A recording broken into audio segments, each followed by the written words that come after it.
available and looked at the things that looked at the things that really aligned with what I wanted to do at that time and the things that I needed to know as a student going into my professional career.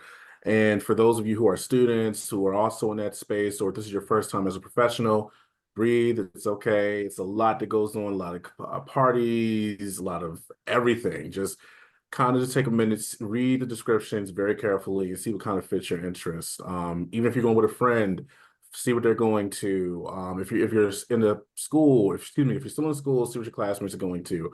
Really use the schedule to your best ability and find things that are tailored to what you need. I know I want to. also, Sorry, oh, my You want to bad. be quiet. Chris, you want some water? Wait, can you plug if you're on here and you're not one of the guests, could you please put yourself on mute? Thank you. Go ahead, Grant.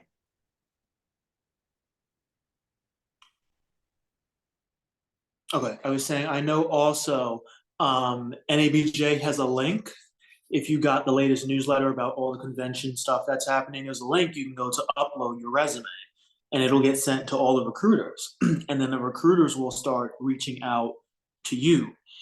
And I know that can also be overwhelming. And don't feel like that you're obligated to go to talk to all the recruiters. Of course, you can't possibly talk to all of them in the time that you're there between going to the career fair and attending the sessions and all the events. But I would definitely take advantage of having your resume sent out to all the recruiters. And luckily, we have a resume session next week. So after that, you can go in and upload it. And that can also save you time in having to try to hand out your resumes to a bunch of recruiters at the convention. Okay, I want to jump in and I'm going to go straight into professor mode here. So take notes, please, because there's no guarantee you'll see the replay. There are three things I always tell folks when you're going to a convention is identify why you're there. So are you there for networking? I mean, again, this is first timers, but you never know. So are you there for networking? Are you there for a job hunt? Or are you there for career/professional development? Because once you identify those, you can start strategizing, well, what do I want to check out? Because that convention fair, like our, I don't know, career convention fair, whatever that big room is that has a gazillion different booths in it, that can be extremely overwhelming. Technically, you can talk to everybody in there. You will be beat and tired, but you can strategize. Who do you need to talk to? If you know that you definitely want to find your dream digital job, then start identifying all the digital outlets and places that have a potential digital job component and make that hit list. And then while you're doing that, I think we're going to get to this later on, but I do have tips for if you are standing in line, how to make the most of your time there, because I am big on networking. You will meet so many people at this convention. It is overwhelming, but you won't have this opportunity when you go back home. So you want to take advantage of all the money you just put into going to this convention.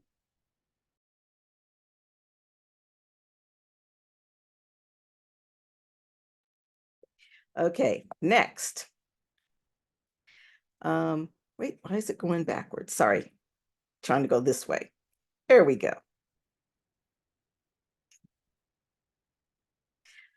Okay, this one is one of my favorites. As young people, you're probably going to have your friends with you and you want to hang out. You need to leave your friends once you leave the airport, because you can see your friends anytime. You are at this convention for the reasons that Nikki outlined. So you need to say goodbye to your friends and, see them at the airport when you land, and see them at the airport when you're departing. But everything in between, you need to focus on the job at hand, which is whatever it is, reason why you're going to the conference. Who wants to jump in with this one? Hit them up on the group chat. Like, real talk. I understand that, we want you to meet all these recruiters, the elders, the people who are gatekeepers to job opportunities. Just have a group chat set up. I'm sure you already have one anyway. So use that to communicate with your friends, but concentrate on being present right there. We will remember you. And frankly, I spend most of my conventions now just hooking people up with, like, once I talk to you and you tell me what your interest is, most of my friends are managers at this point in their career. So I can identify where you need to go. But I won't know that if you're either stuck in your phone the whole time or only in the huddle of newbies. I need to know you exist to help, give you that lift. Okay. So between like Facebook and GroupMe, I'm in 1,000 different Chicago prep group chats. I'm in Alpha, so my fraternity has like a bunch of Alphas and Media group chats where we talk about the Chicago convention.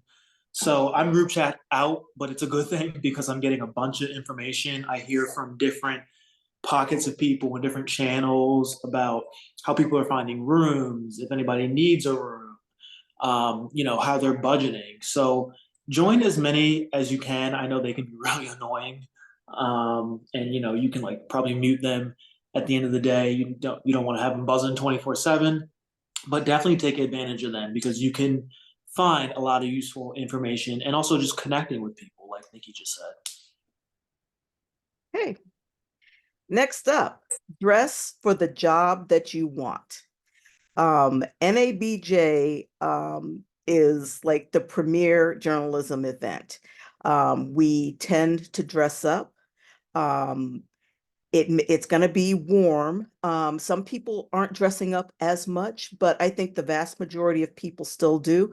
It won't be me because I don't need a job. I'm retiring next year. But there are ways if you don't have a lot of money. I will tell you for the past 10 years, and it'll be 11 this year, I have gone to thrift stores and everything that I have worn, even my Salute to Excellence gown, has been purchased at thrift stores at bargain prices. So you don't have to break the bank in getting your wardrobe together. Who else has something? First impressions, they just go a long way. This just goes right along within that. We hear it all the time, but especially in our profession, it is really literally just your first impression of the first impression that you're giving to a potential employer. As a student, when the first time I went as a student, or twice as I went as a student, I didn't have a lot of money, but I just did the best I could, get the Sunday best fits on and a good tie, and you'll be good to go. Um, I won't speak. I'll let Nikki and Benet speak to what the ladies should wear or how they should present themselves. But also at NABJ, people, they're watching you. They're always looking. They're always watching you. So it's always the best idea to be on in your best gear. You gotta be like suited and booted all the time, but when you're in the career fair, when you're around at workshops and different panel discussions and you're networking, just put on your best. Okay, I'll jump in because a lot of times women's attire seems to be the target of all the scrutiny. I, for one, don't like it, but I can't change the world. So I'm going to give you some things that have helped me survive as a busty, big booty chick. So, like, things are going to be there. You got to find ways to kind of be a little bit more conservative with these things. Dress professionally. Think of your footwear, but do it with comfort. Meaning, like, if you're going to be at that convention, the career fair, you can easily be in there for a good 6 to 8 hours. You can be there the whole time. Your feet are going to be barking. So there is a way to wear shoes that don't throw the whole outfit off, some flats, but, still professional looking. Don't let the outfit stop at your ankles because yeah, I mean, I like the fact that sneakers are in for the gentlemen and everything. But even with that, if you're in the career fair, I would not strongly suggest that unless you are not looking for a job because you don't know the managers that you're talking to. You don't know their mindset. If you err on the side of conservative, then you can always peel back and be a little bit more you. But you don't want to come in and they consider yourself to be uncomfortable. As a person who's worked in the deep South, up in the Midwestish kind of area, and on the East Coast, there's different mindsets across all of those different places, and you don't want to get hemmed up for something that's so blasé. Also, hair and makeup. Again, figure out your style and let that be the style for the week. Don't change it up every day, please, if you are job hunting. Also, for those of you who are going into television and want to be on air, because I hear that a lot, I've heard from some of my previous managers, and as somebody who now sits in a managerial position, I'm going to tell you, look at your reel and try to be as consistent as possible with your look. Just on the reel. Not saying you got to only wear the same bust down every day, but just be a little bit consistent with your look because sadly, they will sit there and spend more time fixating on your different hair looks and not listening to your reporting. So not just for the convention, but also preparing for the convention. Keep that in mind. And a tidbit that I gave to all my women and gentlemen too that wear makeup, Setting spray is your friend. You can freeze a face for the entire day. So once you do your face in the hotel, like take that Zen time, that quiet time in the hotel, get yourself together, spray the crap out of your face because you probably won't come back to that room for a good 6 hours and your face will still be flawless. So I'm going to give you all that stuff. As far as the whole busty and big booty thing goes, honestly, you can't really hide but so much of what God has given you. But what you can do is, again, err on the side of conservative. So yeah, I don't like it either, but I do the obligatory pin in the shirt just to make sure that somebody's talking to me and not talking down here. And as for your behind, listen, you've been blessed. Enjoy it. One other thing, now is the time to start checking the clothes that you want to take. Make sure there's no holes, no buttons missing, that everything fits to style and fits on your body, and make sure your stuff is washed or dry cleaned. However, you just want to be ready to hit the ground running, and you don't want to find out that you have these issues once you're at the convention. So, okay, next. Please, for the love of God, stop texting and start speaking to people. I was in, I think it was Miami. Yes, it was Miami. I was at a luncheon and we were sitting at a table and there was a bunch of young people. There was me, a couple of other people, but most importantly, there was a recruiter from CBS News there. Everyone was looking down at the table. They were looking down at their phones and texting, not listening to the presenter and not interacting with the people that were at the table. So what I did was I took all of their phones. I said, put them right here. You will not pick them up until this luncheon is over. And I said, you need to talk to people. Your text will be there later, but when you're at an event, be present and be aware. Anyone else have something for this one?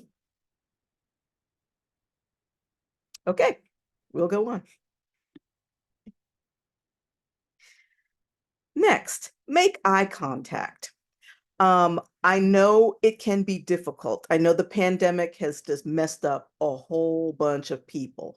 And, you were trapped in your houses and you didn't get a chance to, really interact with people except on a Zoom screen. But eye contact makes a lot of difference. So you need to look people in the eye when you're talking to them. Anybody else have anything? Yeah, I'm big on being aware of your body language. And yes, eye contact is automatically assumed in American culture that you're engaged, that you're interested in what the person has to say. So I know if you're an introvert, we're probably not speaking your language right now. I know it hurts. You got to find ways to be comfortable to talk to strangers. Because think about it this way.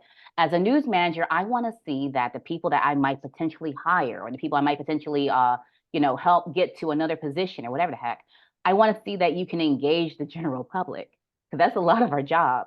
So I know it's scary. Start practicing now. Go to karaoke bars. Go to somewhere where you can get to talk to strangers, but it has to start happening. And I'm saying this as empathetic as possible.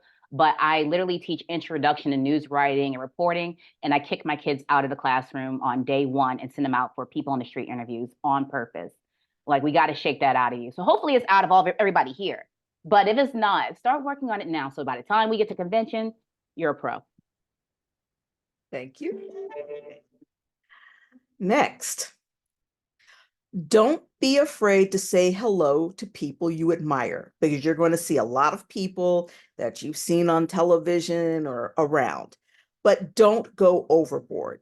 Introduce yourself. Anybody with a name badge, you can walk up because they know. And if you have a student name badge or even a first-time attendee name badge, they get all the love. And so do the student projects people. But don't go overboard. You don't want to like fall over somebody and like, I love you. I watch you all the time. You don't want to do that. You want to be professional. You want to have a conversation and, you're in this NABJ family reunion, but you still have to respect people and respect their space. Anyone else for this one? Okay. We are going to have Q&A at the end, so if you guys could just please hold your questions until then, I promise we'll get to them all. Next, have your 30-second elevator pitch ready.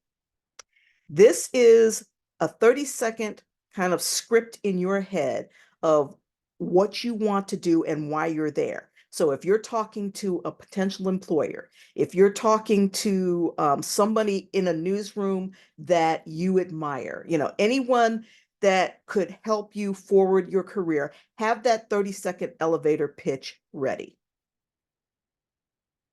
Who wants to jump in on this one? I just wanted to point out that at the beginning of our group chat, I'm sorry, our meeting chat here, like I think it's Rachel. I might be saying it wrong if it's Rachel L. I'm sorry, but Rachel did one that's perfect.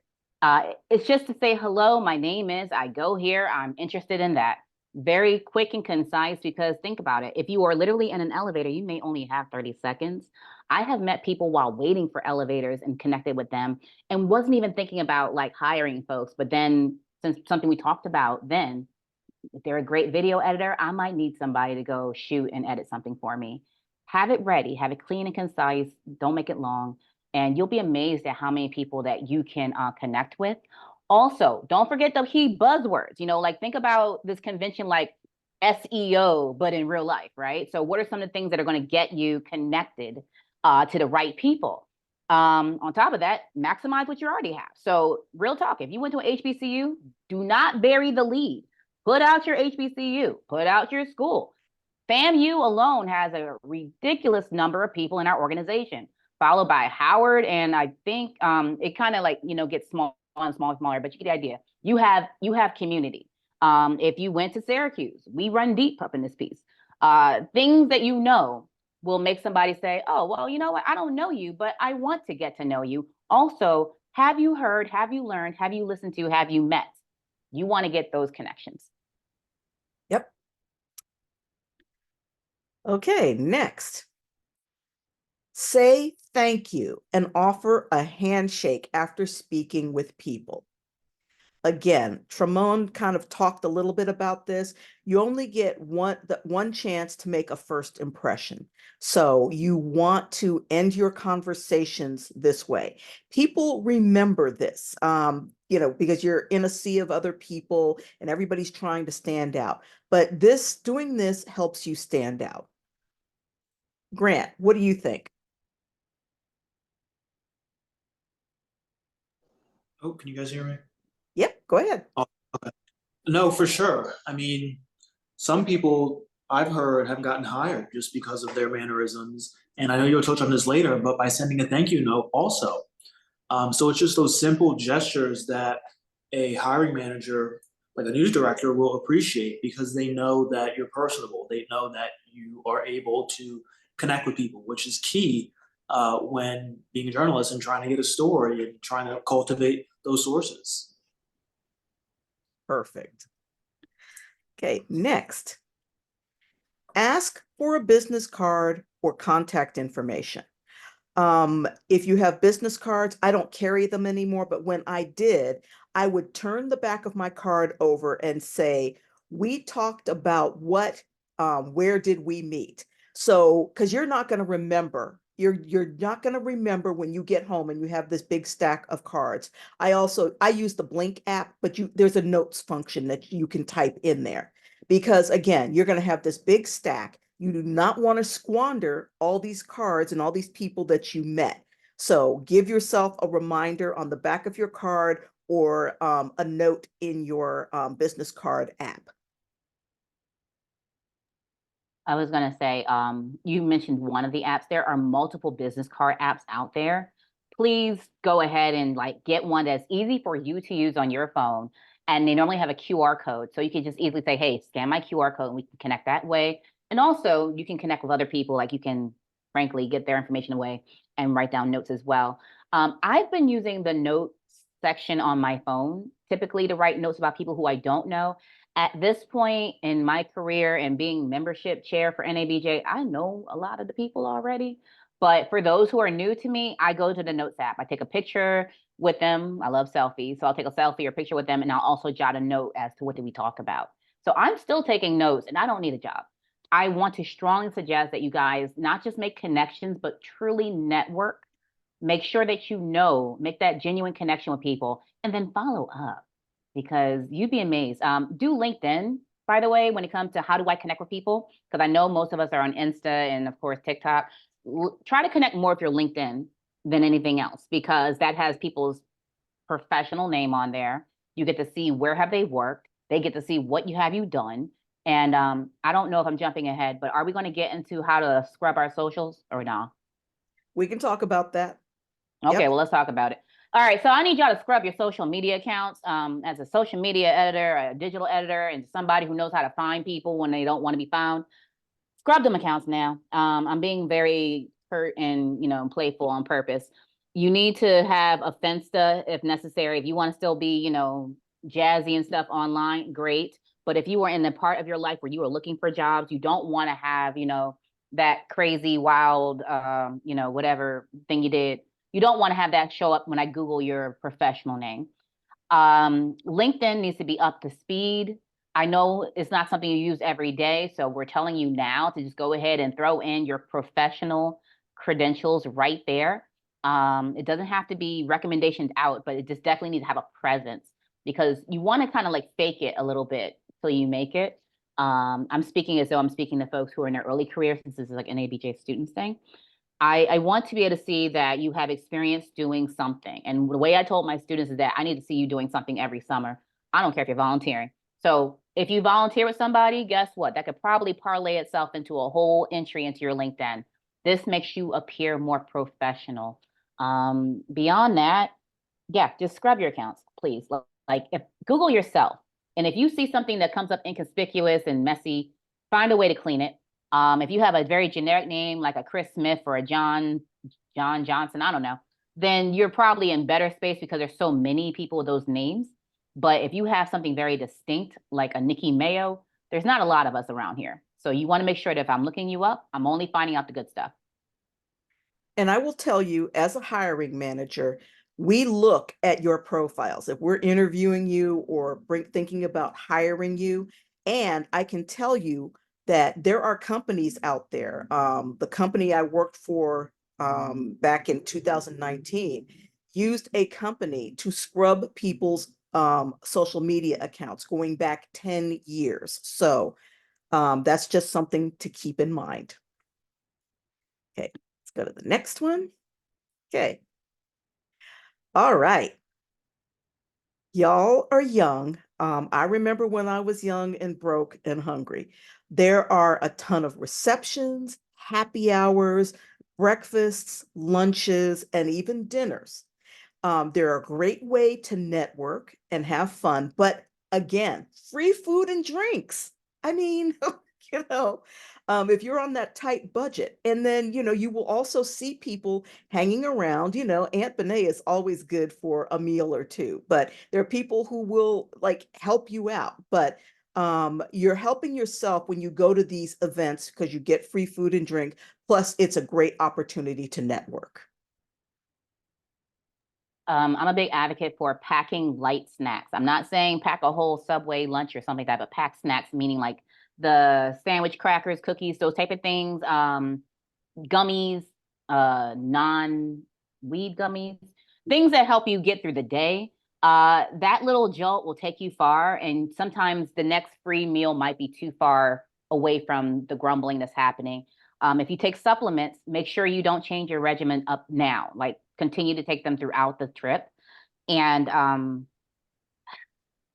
you can actually plan by looking at the convention. I know the app starts to fill up. You can actually plan to get like a decent meal, like a decent breakfast. If you're into sports, I believe there's always a sports breakfast or something like that. There's brunches and plenaries. They're not long. They're normally like crack of dawn, but you can get a breakfast. You can get a lunch for sure that normally comes along with some panel or something like that. But you can actually plan out when you're going to eat and frankly not have to spend money on a lot of food. I'm giving that out to the people who may not be from like, the blue bloods. And I know I survived many convention going from lunch to lunch, like that's how I got it, made it work. Real quick, I want to also add to that. with all these receptions and happy hours, this is also kind of part of like your presentation and how you like go throughout the day. Mints, gum, it's your best friend. These are things that just like will help you as well. Because you're gonna be talking to a lot of people. And if you're like me, who's a mentor in the student projects, and you start your day at like 7 in the morning and you're up on your feet or up around interacting with people for about 14 hours a day during the week or whatever, if you're just walking around, like it's a lot. And you want to make sure that when you're talking to people, they don't have that scrunched up face because they can still smell the 2 o'clock lunch you had. So just be mindful about that. There, a matter of fact, in like the little NABJ bags, they'll give you like mints as well. Like when you first get to the convention, utilize them. Utilize them. Do breath checks, make sure there's nothing in your teeth before you start talking to people. You have the smartphones, use your camera as your mirror like I do, and just make sure everything's only up and up. Okay. All right. Spend at least one night at the hotel bar and network. The NABJ bars are legendary. Even if you don't drink, you can get a club soda with lime, you can get a glass of water with lemon for free, and you just sit there and talk to people. I remember in Detroit 2018, we were in that bar, we were doing resume reviews, we were doing reel reviews, just you never know what the networking is going to look like, and you never know who's going to be there. But I will tell you, everyone who is everyone goes to that bar at least one time, sometimes even more. Sound Anybody have advice. any? Mm. Oh, go ahead. I Sorry. mean, it's sound advice. If anything, just make sure that you're not at the bar so late that you can't get to whatever you planned on getting to in the morning. I have seen people, have fun and network at the bar, but they had an appointment with somebody in the convention and job fair, the career and job fair. I keep messing that up. Sorry, that they missed because they stayed out too late. So monitor your time. But yes, we have a blast at the bar. But more importantly, you don't know who you'll connect with. It's really an awesome time. And just be mindful about your alcohol intake. Like, just be really, really, really mindful about that. You know, don't turn up too much. Because like, again, you never know who's watching. There are always people watching. There was even like a Facebook group like a few years ago about one of the conventions, and people were making remarks about folks. Just really be mindful about the way you present yourself when you're out. We're not saying you have to be on your best behavior, goody good two shoes, but like if you just know your limit. And especially if you're a student, if you are underage, a lot of older folks will come up to you and take your drink out of your hand. I've seen it. Just be really mindful about, again, your intake and just watch yourself. But I feel Victoria. She said, you ain't got to tell me twice. She said she'll be at the bar. I feel that. I received that. Yes. Okay, next. Write and snail mail a thank you card, an actual card, not an email, to everyone that you met at the convention. I can tell you as a hiring manager, sometimes I have two candidates that are so close that the one who sent me a thank you note at the beginning gets the edge. So do that. That's another way to keep people in have people keep you in mind, because people don't get thank you cards in the mail a lot anymore. So it's really going to stand out. To expand on that too, I would say not only at the convention, give them to people you meet, but after your interviews. Whenever I leave a job, I handwrite thank you notes to everyone that I've interacted with at the company. My professors, I give them to my professor at the end of the year. So make it a common practice to just practice gratitude and give thank you notes to people on a regular occasion, on big occasions, like when you're starting a job, when you're leaving a job at the end of the school year, whatever it may be. Get into that habit of writing them, because they really do make you stand out, especially nowadays when it's kind of a dying practice. And bring the cards with you and bring stamps. Have your cards pre-addressed or use address labels, because you can do the writing and stack them up, and when you're leaving the hotel, you can hand them to the front desk and they will put them in the mail. Okay, next. Tremont kind of talked a little bit about this, but you want to have fun because this is also fun, but you don't want to have too much fun. Nobody wants to remember you as the person who fell off a bar stool in the bar because they drank too much. Or, just were hanging out way too late, and having to get up early and dragging out looking like you're hungover and all that stuff. There's fun, you can have it, but you need to do everything in moderation. Nikki, I know you have something on this. Okay, so I do have a lot of fun. Okay, y'all, I want you always to feel warm fuzzies when you come to NABJ. I don't want you to ever feel like everyone's staring at you because you threw up in the elevator or something like that. So keep in mind that a lot of the people that are around you could be potential hiring managers or connections, and we all talk, we all know each other. There will be a Facebook group that's going to probably launch soon enough that'll start talking about all the crazy stuff overheard around the convention. So you don't want to be that person. But no, I always have fun. And I really, if anything, I always just warn folks about like, you don't want to date too many people, if that makes any sense. Like, have fun, but when it comes to like, I'm cool for the serial dater, just you don't want to do it there. Like, find some other place to do it. The convention's not the best place to do it because, again, you got to see these people next year. I'm trying to give you life lessons that'll really help you out here. But yeah, have a blast. We have great parties after all the work is done. There's a lot of awesome sponsors that are powering receptions and things. Have fun. These are very posh and very nice, venues to be in, but you don't want to mess around and, really turn all the way up. You can Google when Luke came, it was awkward. So don't do that. Don't do that. Yeah. Okay. I'm sorry, y'all. All right. I wanted to slide in some bonus slides because I know there are a lot of introverted journalists out there. I know this is a shock, but I am an extrovert. At my fellowship program, one of our fellows wrote a guide for introverted journalists. You can Google it and it's got all these great tips, but I wanted to use the ones that apply to the convention. So first, give yourself some grace because I know my sister's an introvert and I know it can be really, really hard to go up to people. You just want to stay in your corner and just talk to people, in small groups. So give yourself some grace.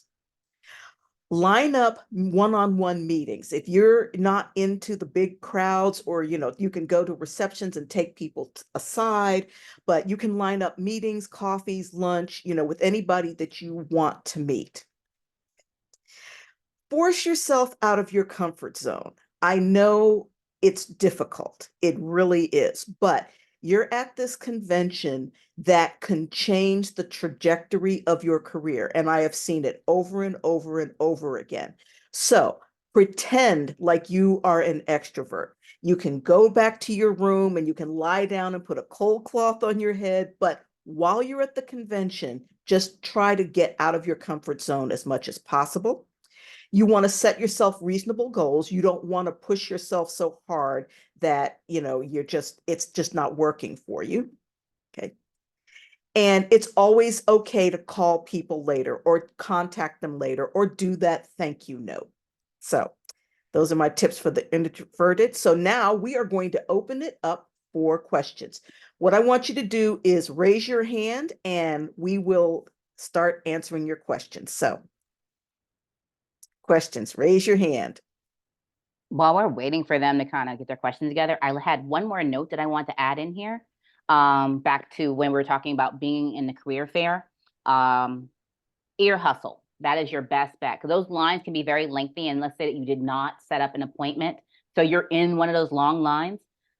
Your best bet is to ear hustle and listen to what are the recruiters and the managers saying to those people in front of you, the people that they're in front of right now, that are in front of them right now, excuse me, because by hearing the feedback, by hearing the critiques, and also by hearing them talk about what their newsrooms have to offer or some of their challenges, you're kind of hearing it before you even get in front of them. So I want to strongly suggest doing that. And then they're like, wow, you really are attentive. And then I know our recording started a little bit late. So for those who are listening to the replay, just want to remind yourself that there's typically 3 reasons for why you went to the convention. You're either going for career or professional development, you're going for job hunting, or you're going for networking. Once you determine which one you're going for, plan accordingly. That's it. Okay. Rachel, you were first, so go ahead. Hi there, and thank you guys so much for all of your advice. Nikki, I want to quickly say go orange. But Woo! like you said, the reason that I'm going is I'm going for networking. I have a job right now, and I know my contract ends in November, but if something else great comes up, I will take it. But I don't have a problem like signing on again. So right now I'm just looking for networking. And earlier this year, NABJ, I'll be honest, I didn't get a ticket yet because I'm still looking at how I'm going to fund myself going to NABJ this year. But earlier this year, the organization as a whole held another conference in LA for entertainment. And that's what I was looking to kind of get into. This is my first time going to NABJ as a conference. And again, because I'm not registered yet, I don't have the app. I'm not exactly sure. Will it just be like focused in news? Will there be like magazine writing opportunities? Will there be opportunities for people who want to move a little bit more into entertainment as well? Are you guys able to tell me that, please? Yeah, we have an arts and entertainment task force. If you're not a member, you should be. They have a lot of events planned. If you look in the app, you will be able to see everything that they're doing. I haven't seen anything about the films or TV shows or stuff that they're bringing, but every year they bring this out. So you will have plenty of opportunities to kind of interact with people. Plus, there are A&E related workshops, again, on the app, and just check it out. Thank you. And Auntie Vinay, question. So if I am not registered yet, I'm still able to access everything in the app? Yes, you are. Perfect. Thank you so much. You're welcome. Okay, Wendy, you're next. Hi, everyone. Thank you for being here. Thank you for the tips. My name is Wendy. I'm here in St. Louis. I'm a reporter and a writer. And I just have a very simple question. You may have already answered it, but I wanted to clarify. Do you think that people prefer paper business cards or digital? That's one question. My other question was, how do we set up appointments? Is that done through the app or a different way? I'll answer the business cards one. It's up to you. People are still using business cards. I personally have the Blink app, BLINQ. It is free, and that's what I use for my networking. So, but people are also still using business cards. So it's really up to you. Thank you. Yeah, I would totally like print out maybe like 100 at the most business card, paper ones, and have your app ready to go. The reality is that all of these managers and people, they have to carry a lot of stuff back, and they have often said they don't really want to carry back a stack of business cards, well, they do the resumes because, they have to, but it's just more stuff to carry. So 100 at max, and only give them out to people who are like real, true, like potential leads. You should be fine. About setting up appointments, it is a mixed bag. The app often has ways that you can directly connect with recruiters, so yay.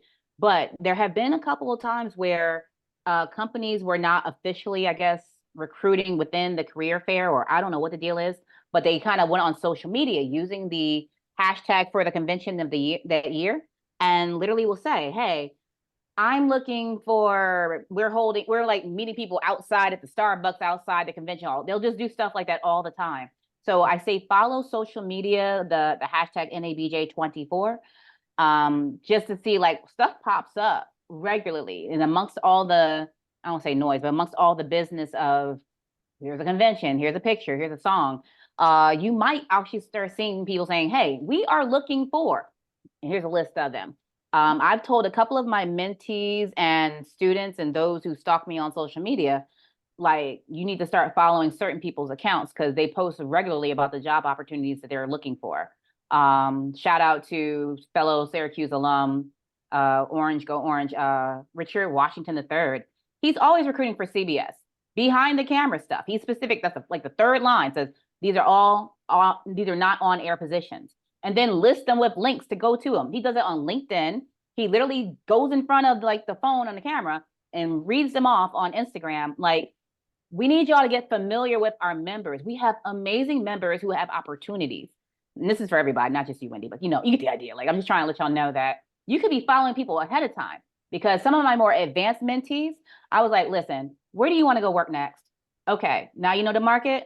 Go stalk all the managers. That's why I put that pro tip in there. Stalk all the managers, see if they're going to be there, see if they have opportunities in their shops, and see if they're open to meeting you for coffee, whatever.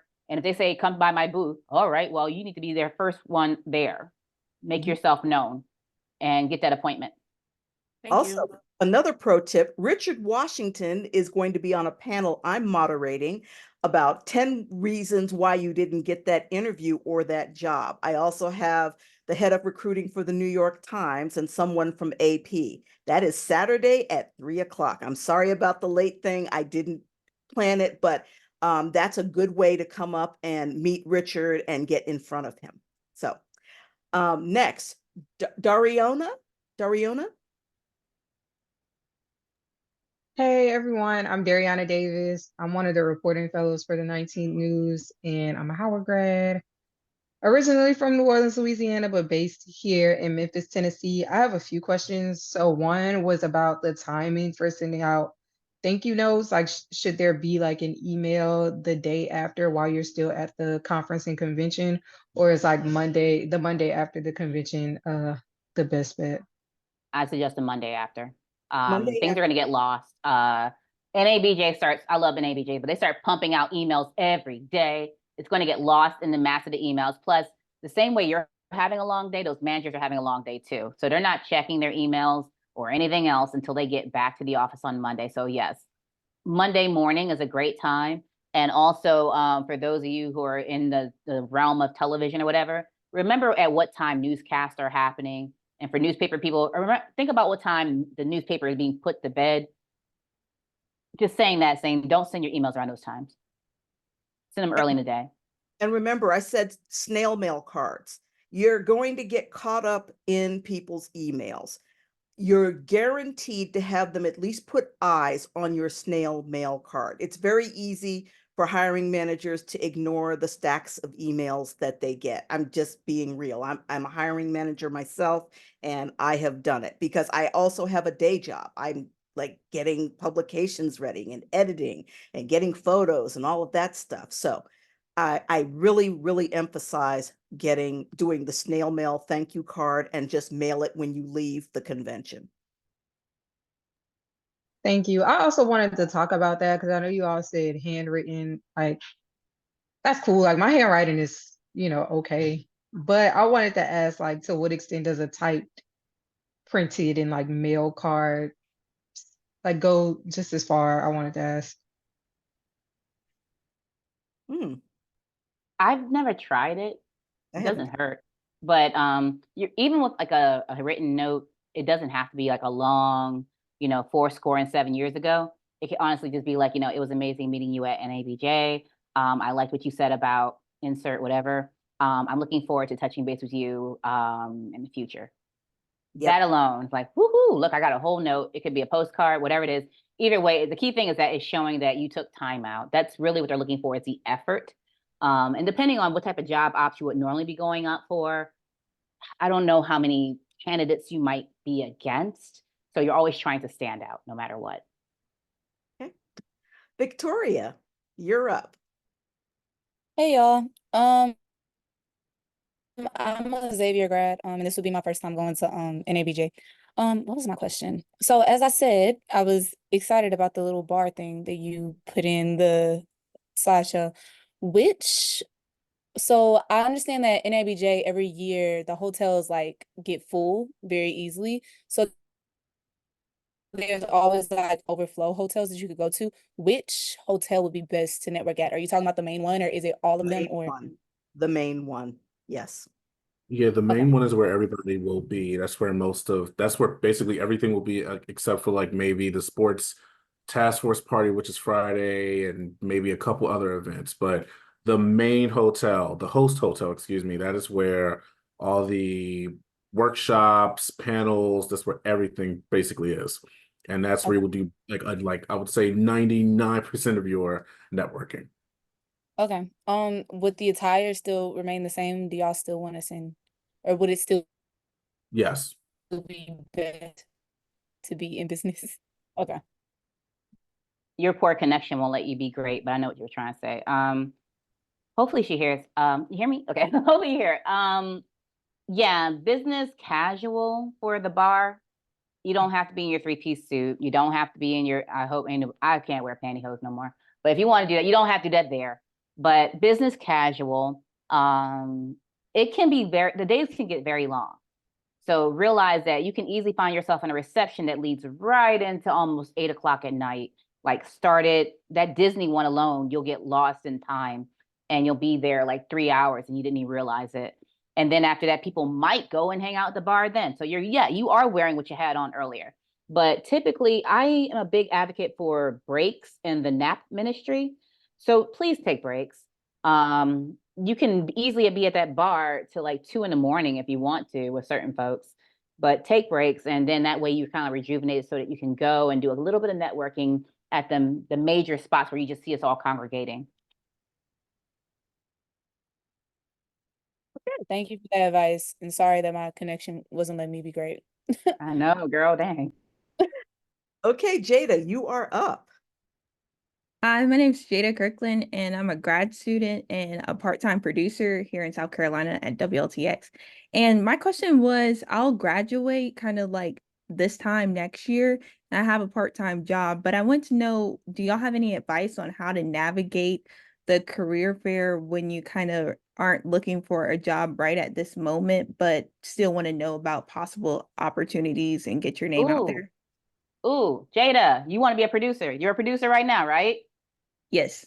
Okay, as a hybrid, let me Girl. tell you, sis, girl, announce that you're a producer. It's like saying that you're like the thing. They want producers so effing bad. It's sickening. Sorry for cursing, NABJ.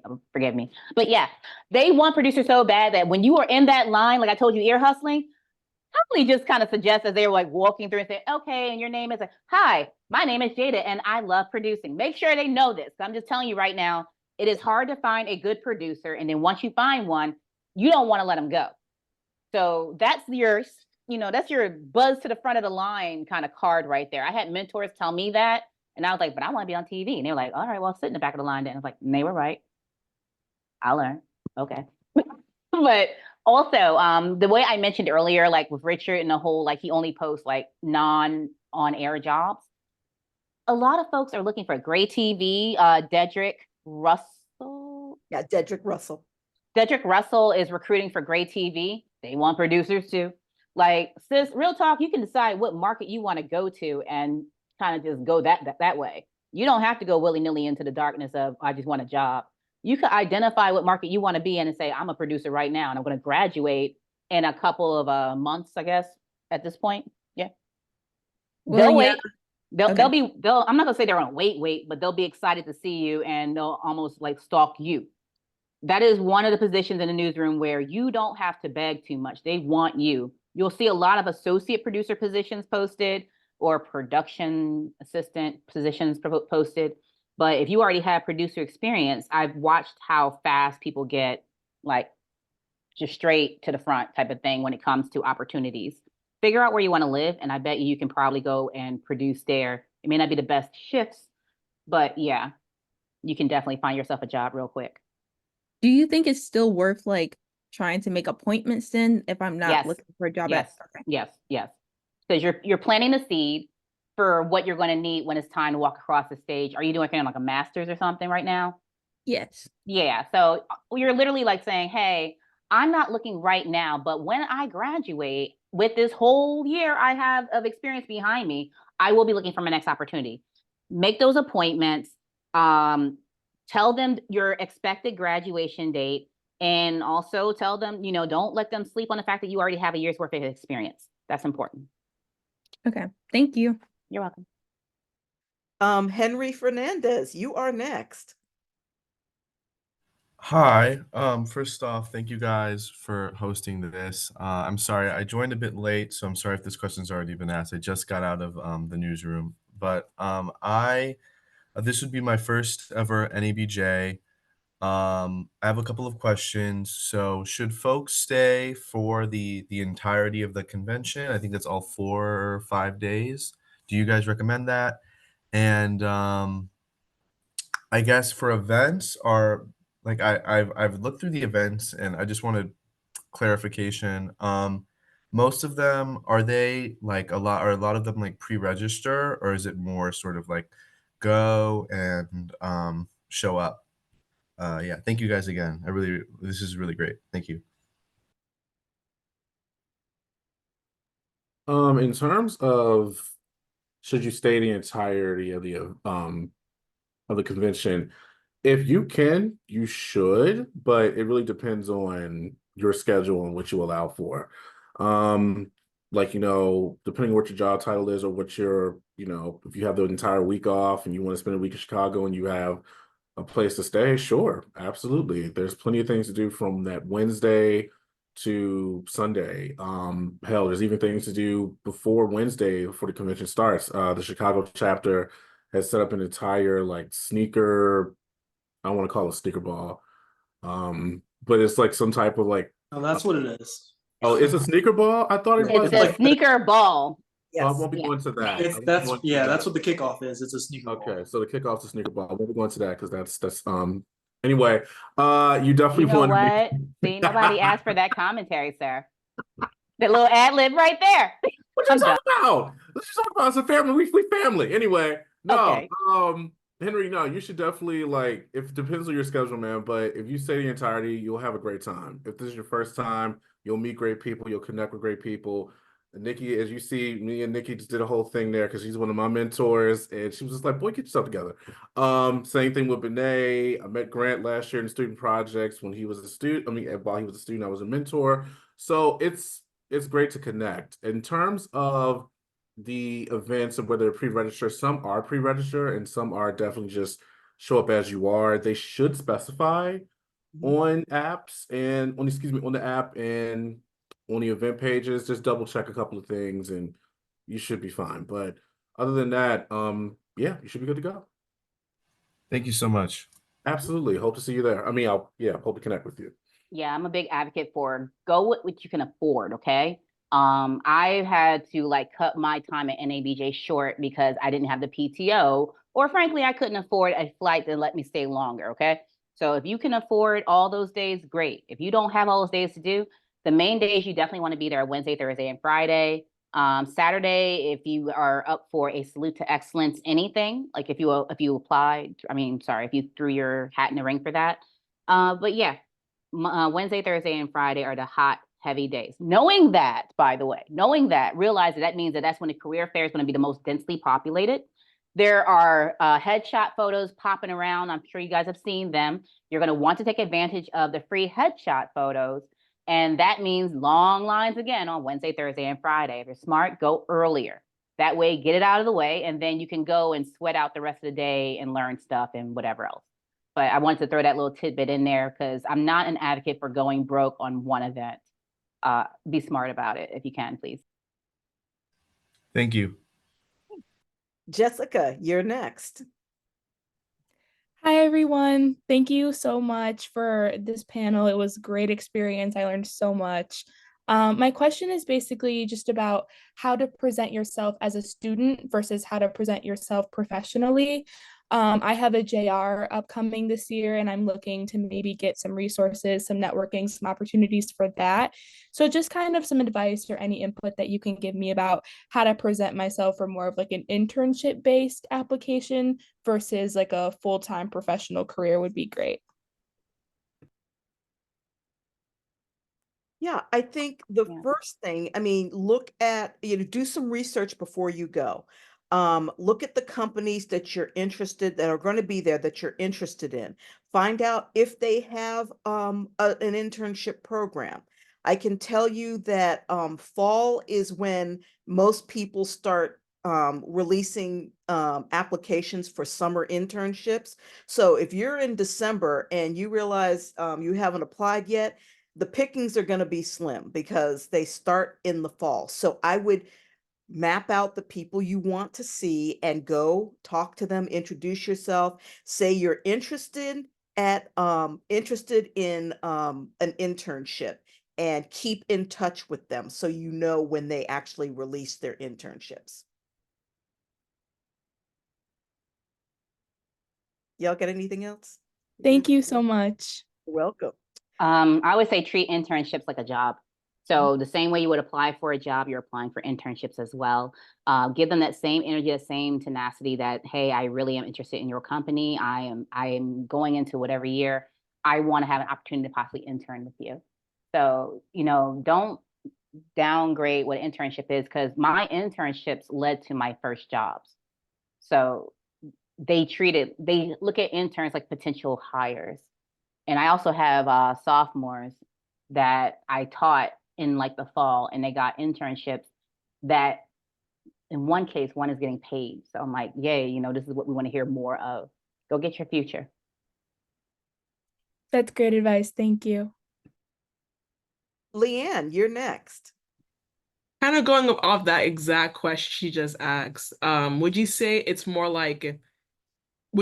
career heavy inside the career fair? Like they're looking for like full-time jobs, or is it just like they're kind of offering both? Do you mean, I think I got lost in there. Like they do have people who are just showing that they're there. Let's be straight. Some places they're not hiring immediately, but they'll be hiring in the future.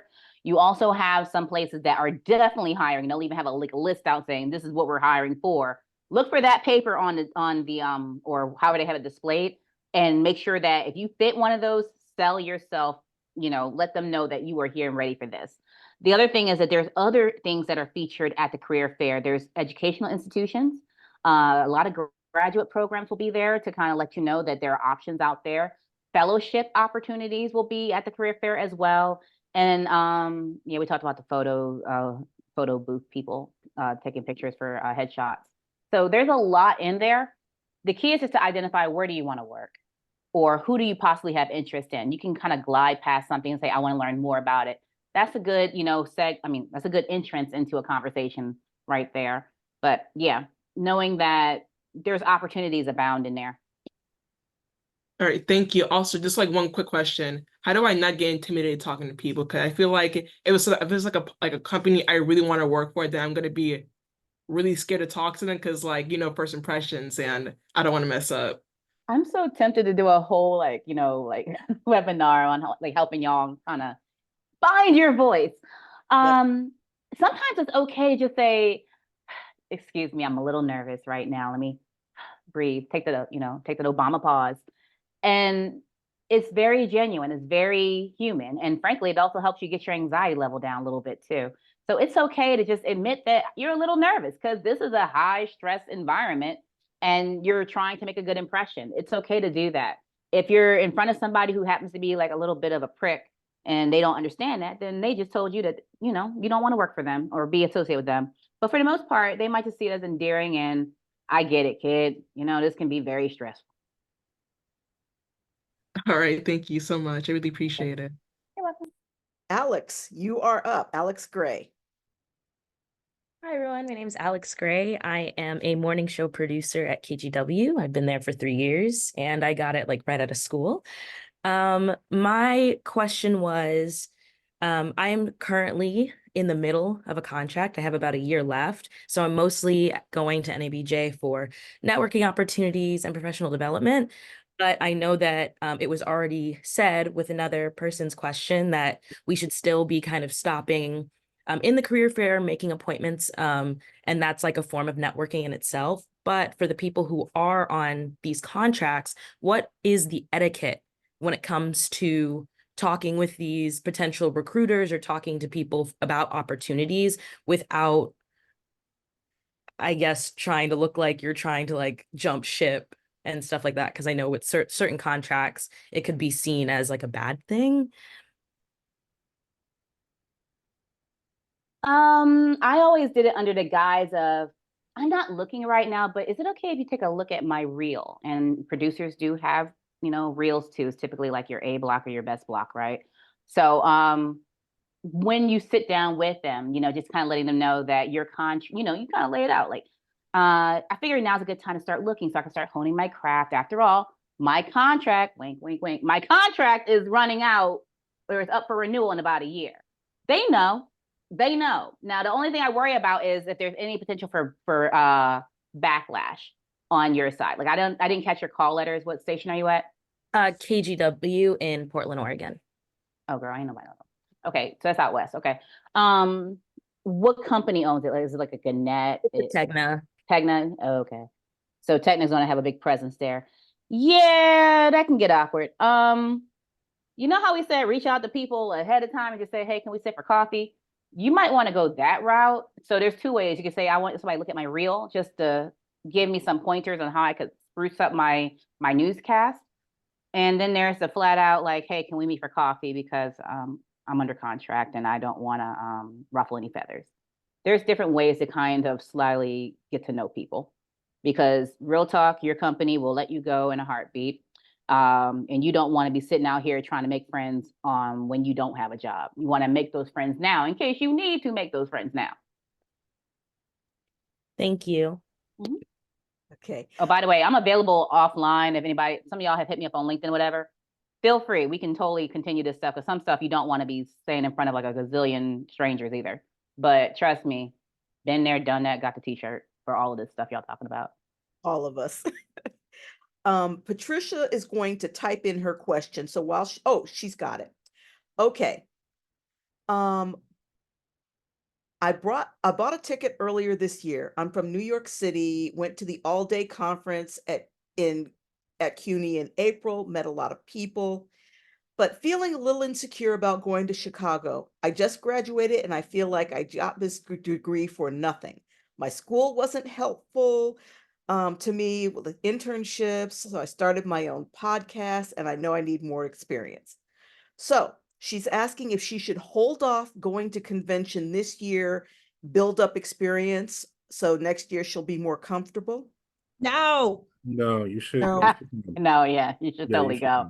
You should definitely go. Go with the intention of professional development. Remember I said the three things you're looking at? So go with the intention of professional development and career development. There's so many workshop opportunities that are geared at not just students, but what is the phrase we're using now? Is it an emerging professional? Like, what are we calling somebody 5 years out of school?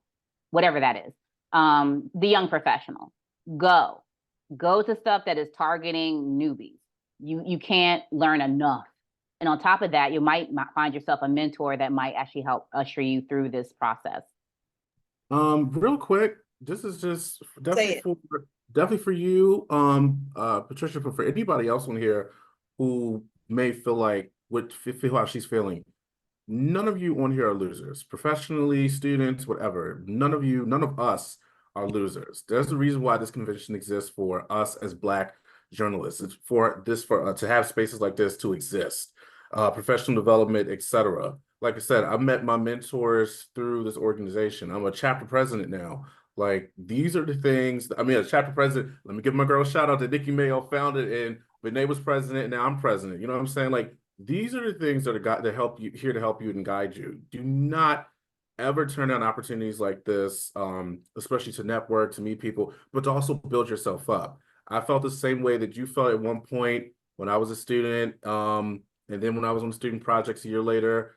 I felt like I had nothing to look forward to, but then I got around these amazing people and I realized that everything here is worth the while. And it got me ready and prepared to where I am today. So I got my foot in the door and I got into my field right here in my hometown of Baltimore. You are not a loser. None of you are losers at all. I was at that CUNY, the conference in CUNY. It was a great experience.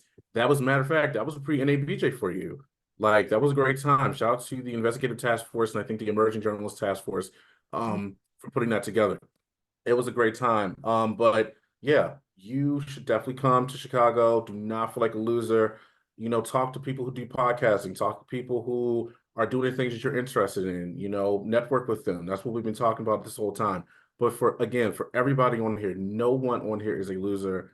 please do not feel that way. Please don't say that. Imposter syndrome is real, but there are ways around it. We all go through it, but this space is family reunion. Even if you haven't been here before, it's cousin. It's cousin. We all here. We all here now. We on. So please, please, please feel free to come and don't feel like that. And look for us. Look for Nikki. Look for Benet. Look for me. Look for Grant, and maybe anybody else on here that may have been saying something. Yeah, I'm being very genuine here. Like real talk, NABJ, being one of those NABJ babies forever. I went to Syracuse and did not go to the Newhouse School. So any of you guys who went to Syracuse understand that that's why people go to Syracuse, right? I know everything that I'm telling y'all and more, and I'm a whole professor over at GW right now, George Washington University, because NABJ people looked out for me. Angela Robinson came during like my sophomore year. She was a Syracuse alum as well. Told me, number one, join NABJ. Number two, I'm going to tell you all the cheat codes to like have this journalism career. She did both. It works. I'm trying to tell you that we are here to help you guys out. I can't be, Glinda the Good Witch or, whatever, but I'm trying my best. And I really love seeing y'all shine. So know that when you get there, it will feel very family reunion-ish, like Raymond just said. And that we become like, we need to know you exist so that we can kind of give you that extra lift. We're not guaranteeing positions, but at least we can tell you what you need to do to get in front of the right people. And NABJ is one of those places where they are coming looking for you. So we want to make sure that you have the tools ready to go. And like I said earlier, that is my hashtag, go get your future. I put that on like a lot of like my your tweets and everything because I mean it. Go get what's meant for you. And I have one more thing for you, Patricia. This year is my 39th year in the business. Next year, will have been in this business for 40 years. But in 1985, I was like you, okay? I didn't know anything. I didn't think I had enough experience. But here I am, 39 years later, okay? And I'm slaying. I'm not even going to lie. So everybody has to start somewhere at the beginning. So just remember that. You're not a loser. Everybody is going to have more or less experience than you, but that's why you come to these conventions and get involved with NABJ, so you can get better. So. And remember, you're delayed but not denied. Ooh, y'all are preaching a word in here. Micah, you're next. Good evening, everybody. My name is Micah Barkley. I'm a fourth-year broadcast journalism student at Florida A&M University, and I am also the current editor-in-chief for our student newspaper, the FAMU. And I also wanted to say thank you guys so much for taking your time out of your day to host this event. This is my first time coming, and I'm like very nervous for it, but you guys are helping me wind down everything, and I feel really confident going into it. Why are you nervous? Do you know how many rattlers are running around in NABJ? A lot. A lot. I know. A lot. I know, trust me. I'm winding it down. I'm getting a hold of everything, I promise. So I mostly work in editorial writing and editorial management, but I do see myself with my curriculum. I'll be getting more so into TV news production, anchoring, and everything like that this fall and spring. My main question was, do you recommend attending events or applying for workshops that are outside of my current field, but that I do want to get into, because I do see myself eventually going into, more so TV broadcasting, producing, and everything like that. And I do want to get more insider and, prep for that, but I don't want to kind of invade on something already meant for people that are currently working in that field. You registered, your attendant is meant for you. Everything. Go to everything that you can go to that doesn't require a pre-registration. This is where you're going to learn. If you were to sit there and put a dollar amount on a lot of these workshops, wow, you paid for it. With that registration or however the registration is being covered, you paid for your opportunity to be there. Go to as many things as possible. In fact, I love the think tank. What do you call it? Like NBCU has something, and CNN has something where they are like teaching people how to be like the best producers or the best on-air shots or whatever. I love those because you get up close and personal for about 3-4 hours with news execs. Go to everything that you can register for or that is open to the public. Those academies, you do need to apply. And I think the deadline to apply for them is July 15th. So look at them. We've got several academies that are going to be running. So, Danielle? Hi, can you hear me? Yes. Can you say your name? It's Danelle. Danelle. Danelle. Okay. Go ahead. So I wanted to first start off by just thanking each of the speakers for your time and tips. This is going to be my first time attending the convention, so this has already been easing a lot of anxiety for me. I'm currently a producer in South Florida. I work at NBC6 Miami, and I'm looking for the opportunity to work as a reporter. So much of my focus is going to be on the career fair, but I've also been seeing some great workshops from the emails that we've already been getting. And so my question is, do you guys have any tips on how I can manage my time to where I can still attend the career fair while also try to take advantage of some of these workshops that are being offered? I normally pick the workshops out first and then, sandwich in my career fair time after that. Because the workshops, they're only going to happen at one time versus the career fair will be always open. While you're sandwiching in your career fair time, try to make appointments with places that you feel like you'd be a good fit or that you just always want to talk to. You're in a good position because you are already producing. So again, you can always use that to get to the front of the line. But I will say that if you get to the front of the line and they're like, all right, I'm glad you're a producer, and you say, well, I really want to report, then they're gonna get pissed off. So make sure that you lead with the fact that you're interested in reporting, and if that means you have to wait a little bit longer, so be it. But that's how I normally did it. It was because some of those workshops really did help me in my career. Even the ones that are like, is not really journalistic, but it's like about appearance-based things like best hair for on air or face or whatever, that type of stuff, the makeup people. I wanted to go. I wanted to learn how to, figure out my face and everything like that. So you figure those out and then you kind of like, plan that way. And just realize that it's easy to pack up a day. The app helps you a little bit with your time management, but it's easy to get a little bit overwhelmed with that too. I do miss the paper book a little bit, the paper catalog of like what's happening, but we have the app. So use that to help with your planning. And yeah, if anything, don't throw the producing thing away too quickly though. Like at least bring them something to show, bring something to show that you can produce, because you don't want to limit your opportunities either. You might find yourself on some newspaper's digital team, and then that offers opportunities to be on air as well. I've done that too. So there's ways to parlay the situation. I also recommend on the app, there is a there where the big schedule, you can click on the workshops that you want and create your own schedule.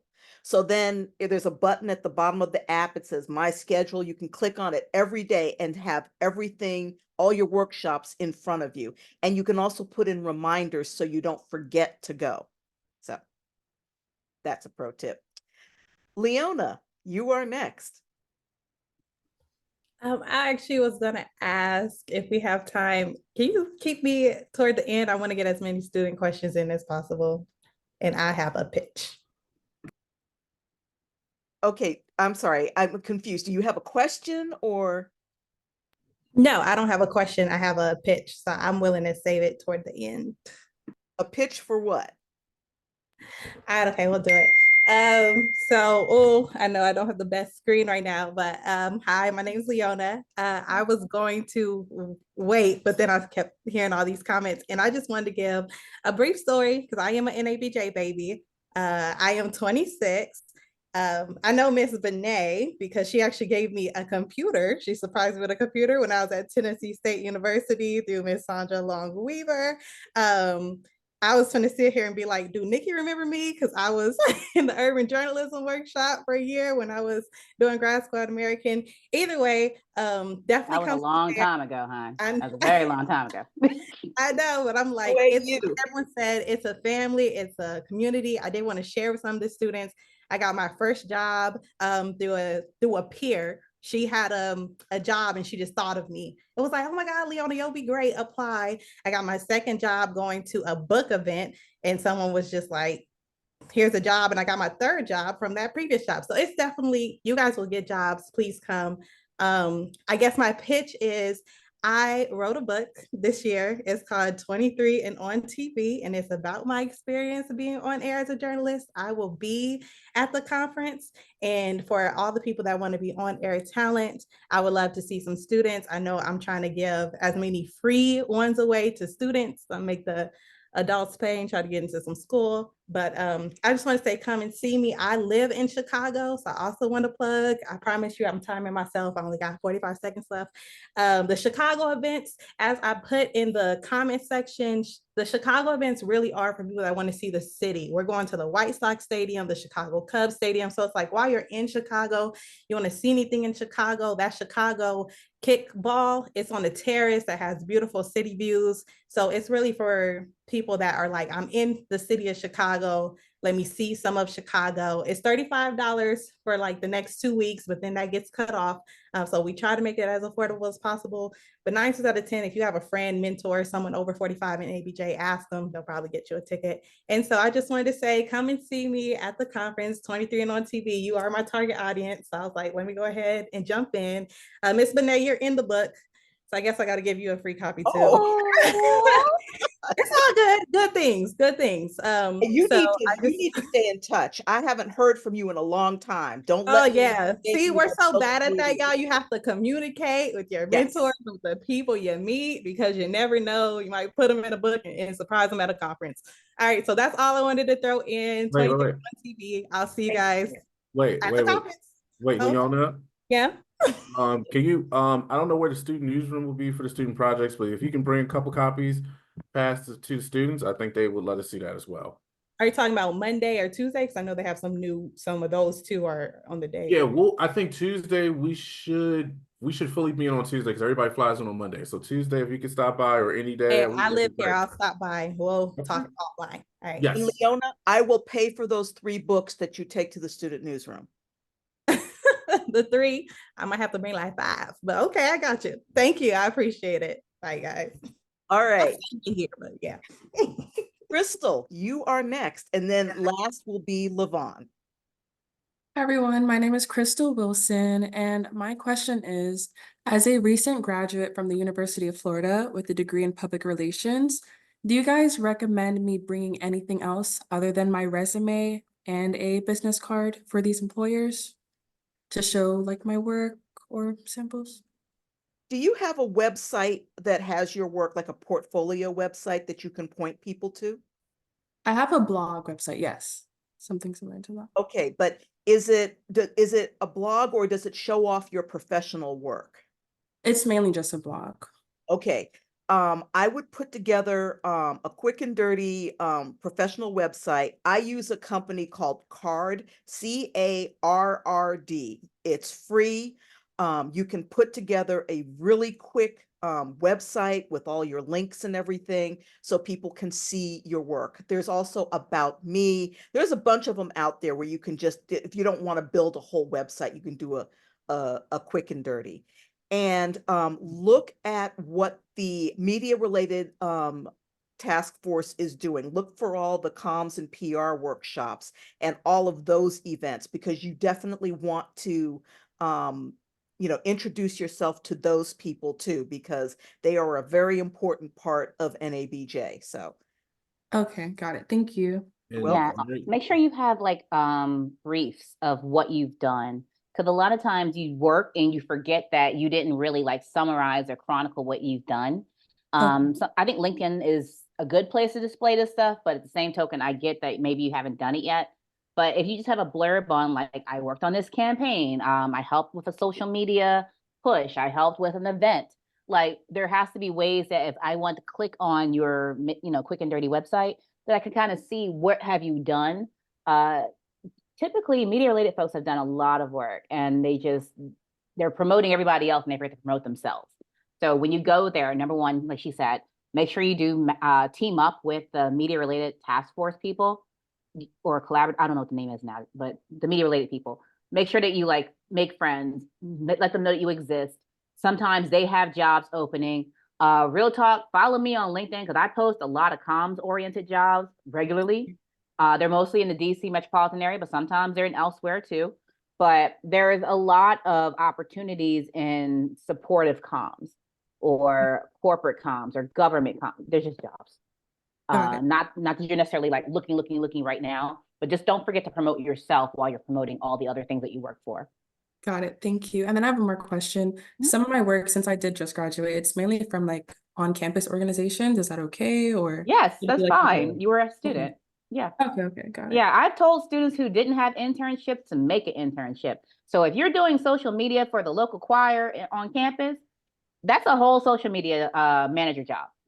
Describe what you did the same way you would if you were working for the Metropolitan Opera or something like that. Got it. Thank you. I just want to say I'm so happy that media-related folks are coming to the convention. I know people get turned off by the word journalist, but it's open for all of us. So in the media space, so I'm happy that you're coming and can't wait to connect with you. Thank you. Okay, Levon, thank you for waiting. You're next. Okay, how's it going, everyone? I'm Levon Whitaker. I'm the sports reporter here at in South Bend at ABC 57 WBND. First of all, thank you all for putting this together. This would be my third NABJ. I just really came on to wanted to speak to comment to those who feel like Patricia or anyone else that's not confident going to NABJ. As someone who joined the industry at the age of 28, switching careers from IT, this was going to NABJ. I was very inspired by my mentor to attend NABJ, and I'll tell you, like, going is like going to your cousin's house at your grandmother's house, and all your cousins are there. You just don't want to leave. So like I said, this is my third one. It's been truly inspiring to me in an industry that's new to me. And if you have any questions, definitely don't be afraid to reach out or ask any questions. And again, thank you all for putting this together. It's been extremely helpful. Thank you so much. We appreciate it. And then last but certainly not least, Henry, you're on. Hi, thank you. Sorry for asking a second question. Just wanted to say the energy in this panel was so awesome. You guys answered a lot of my questions, so thank you so much. And also just like the community vibes in the comments, love that. Is there any particular advice that you guys? So I do primarily print and digital. Like I'm a member of I'm an intern at like a nonprofit digital newsroom. So I do like video and print. Is there any advice that you have for folks who are like like special advice you have for folks who are in like the print space or like the digital space? Thank you. Promote everything you do. Seriously, promote your work. I've been in those convergent newsrooms, or everybody's in here newsrooms, for like when I was in Sarasota in particular, and also when I was in Appalachia, right? And the hardest part was motivating my print colleagues to talk about their work. And it was a whole job for me as a reporter and producer to go over there and tell the print people, talk about your work. So I know it's not in the nature of a print person to advocate for themselves, but the same way we just said with the media related person, make sure that your work is readily available to somebody if they want to check you out. When you're putting together that, is it called Blink or whatever card, whenever your virtual card, business card, make sure there's links to some of your like most stellar work. Because if you're doing digital, you're probably doing some video editing stuff. You're probably helping them with their social media accounts too. There's ways to showcase that. Maybe it was a Black History Month event. Maybe it was responses to that lovely debate we had 2 weeks ago. Whatever it might be, you probably worked on it and you need to tout your work. You know, people need to know how amazing Henry Fernandez is. So that's my biggest advocacy thing, is advocate for yourself. Don't think that people are going to sit there and like, well, let me go Google up and see what he's done. They're not going to do that. This is the one time I want you to wear your accomplishments. Actually, I want you to do it more than once, but wear your accomplishments on your sleeve. Let people know that you are thebomb.com, and we should be able to see that at a glance when I scan your QR code. That's really it. And I know it sounds duh, but I know that for print people, y'all tend to lean introverted. And as a result, you don't promote yourselves as much. Thank you so much. That was really helpful. Thank you.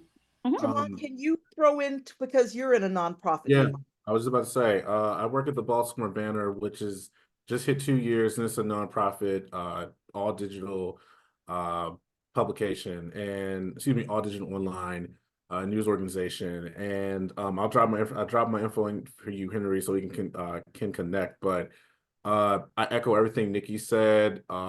As someone who decided to take a step away from on-air stuff and wants to do solely digital and behind the scenes work, etc. It's been a blessing. It's been an opportunity, a great thing, and people are trying to move more into the digital space, obviously, and it's where the business is going. And there are a lot more nonprofit newsrooms I'm starting to see that are kind of starting to pop up everywhere now. So as the business keeps going and keeps evolving, which journalism does every day, there are opportunities out there for folks like you and myself and others who are in that space who may not have got a chance to talk today. So I'll drop my info in here. Let's connect offline. And again, I hope to see you at the let's make time to see each other at the convention.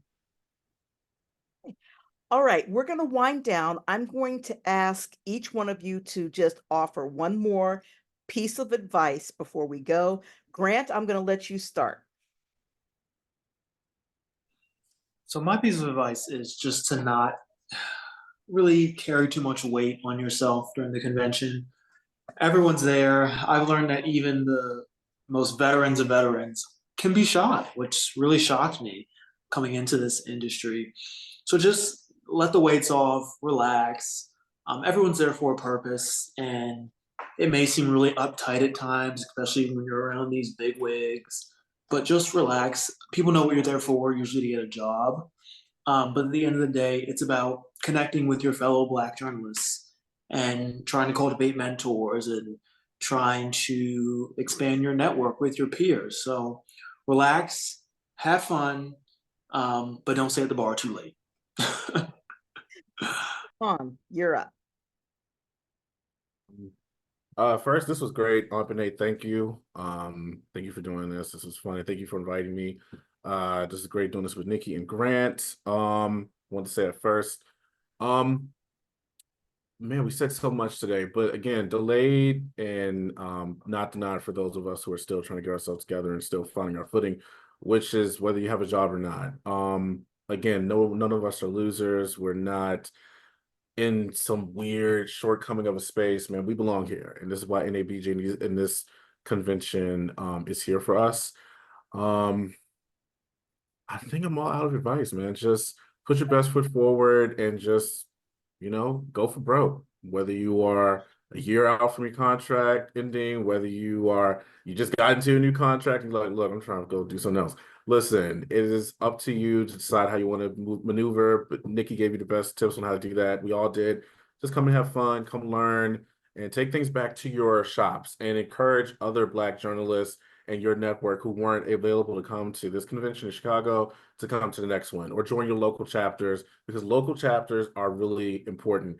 I was joking with my Chicago chapter earlier, but the local chapters are very important. Chicago, Baltimore, New York, etc., DC, like we are everywhere. There's so many of us. There are student organizations on campus that you can join as well. Join them. If you don't have them, start them. And if you need help with that, Nikki can help you. I can help you. Let's connect. That's all I have. Nikki? Again, for the convention advice, if it's professional development, job hunting, or networking, identify why you are there. Then be very strategic about it. Look for the friendly faces in the crowd, which there's a lot of us because we're a lot of people who really just enjoy NABJ and really love this organization. I definitely fall on the sword when it comes to like people that you can randomly approach. If you were in this and you see me running around, I normally wear bright colors anyway, just say hi. If you're looking for a familiar face in the crowd, I'll be it. Okay. I am literally NABJ's membership chair. So I am here to make sure that you understand that this is our organization and you didn't have to get hazed to come in here. We want you here. Use the convention as an opportunity to get like the priceless experiences and frankly, go get your future. That's it. I will end this by saying, first, if you see me around, please come up and say hello. If there's anything I can do to help you, please let me know. I'm doing the resume workshop next Thursday. Several people in here have been through my resume reviews. It's not pretty, but by the time I'm done, you will have a resume I don't guarantee anything, but you will much more likely have an interview. And then the second thing is, all my friends know I have what's called the magic bag. So if you are at the convention, I have a sewing kit. I have every medication known to man. I have glue. I have, aromatherapy. Whatever you need is in my magic bag. So if you're not feeling well or you need anything, I'm around. You'll see me. So thank you all so very much. I thank you, my panelists, and I especially thank all of you for taking time to do this. So have a great evening, and we will see you in Chicago. And thank you guys, all the panelists and people who joined us today. Bye. Thank you. Good night.